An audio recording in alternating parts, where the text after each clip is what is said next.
was the summer of 1990. My friend Joe, who had just turned 16, was going for a joyride with his new high school friends to pass time.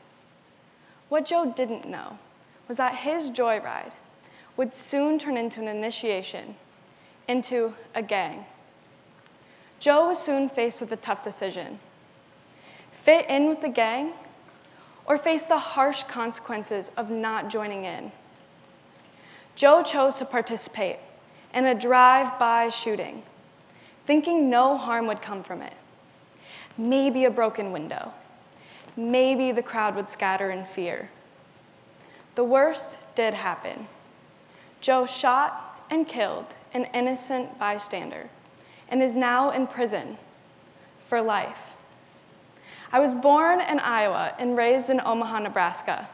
My neighborhood was safe.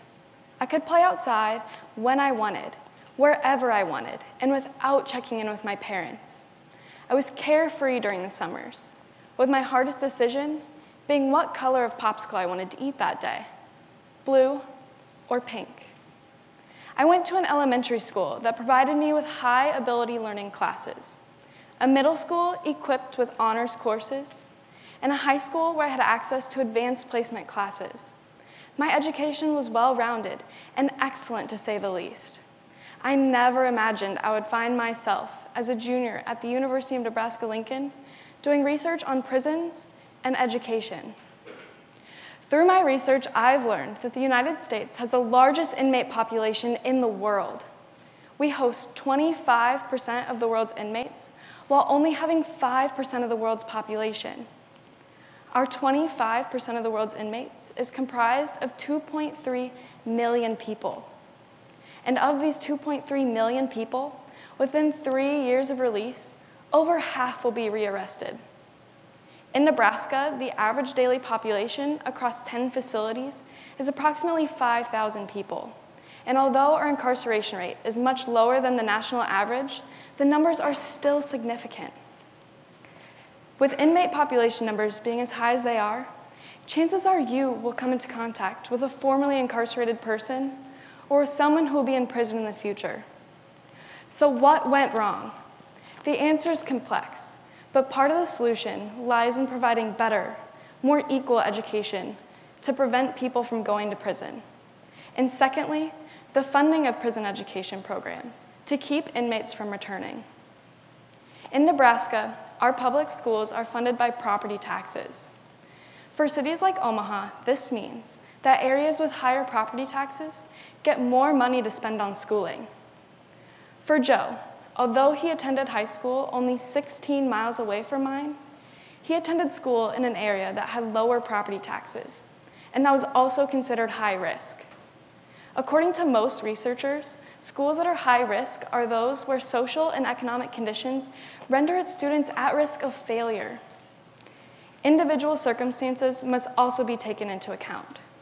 Joe, a young teenager new to high school, was very likely to fall under peer pressure to fit in and gain new friends.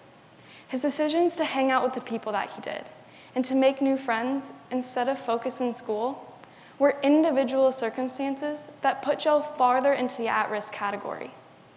Another thing to consider in at-risk neighborhoods is the high percentage of minorities. In the United States, 13.3% of the population is African American. But where prisons are concerned, there are 37.7% of our inmates are African American. Our inmates are often poorly educated. Nationwide, 2 in every 10 adults is a high school dropout. But when prisons are concerned, the dropout rate doubles to 4 in 10. Post-secondary education is another issue. In prisons, only 13% of inmates have some post-secondary education. This is tiny compared to the 46%, or almost half of our adults who had an associate's degree or higher in 2015. A lack of education is a serious issue, with one of its major causes being the school-to-prison pipeline. This occurs when students in at-risk neighborhoods are suspended or expelled, even for minor offenses. When students are sent home from school, They're forced to spend time in their communities full of negative social influences. Not only this, but they miss out on important lessons in school and may easily fall behind. According to our Inspector General of Nebraska Prisons, Doug Kobernick, students who do not succeed early on in school are likely to find themselves in our juvenile justice system, which may lead them into our adult criminal justice system in their futures.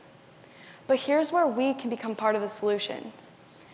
Doug Kobernick believes that if more of us reach out to those whom we see are struggling, in the classroom and in life, great things can happen. Many students face significant challenges in school and in their extended communities, and if more of us reach out to them, we can make positive changes. A current prison education teacher has also suggested that we encourage our fellow students to not only graduate from high school, but to move on to trade school, to go to college, or even join the military. He has also suggested, after hearing so many times in prison, things like, "The other kids at school hated me," that we don't bully people whom we see are different from ourselves. Another thing that we can do is advocate for early childhood learning. In Nebraska, less than 8% of our at-risk children are enrolled in an early learning program. Peer engagement programs have also been proven to be effective.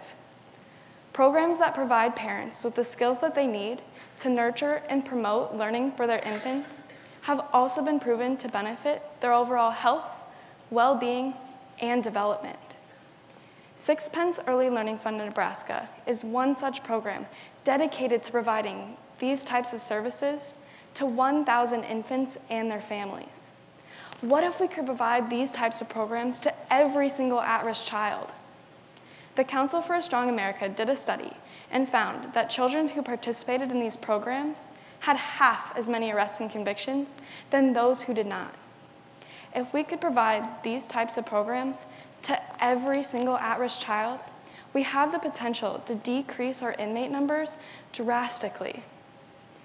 So what else can we do? We push for programs in prisons to provide them with education. Released and Restored Nebraska is one such program that is already in place. This education, as well as improved prior education, is the key to keeping people from returning to prison.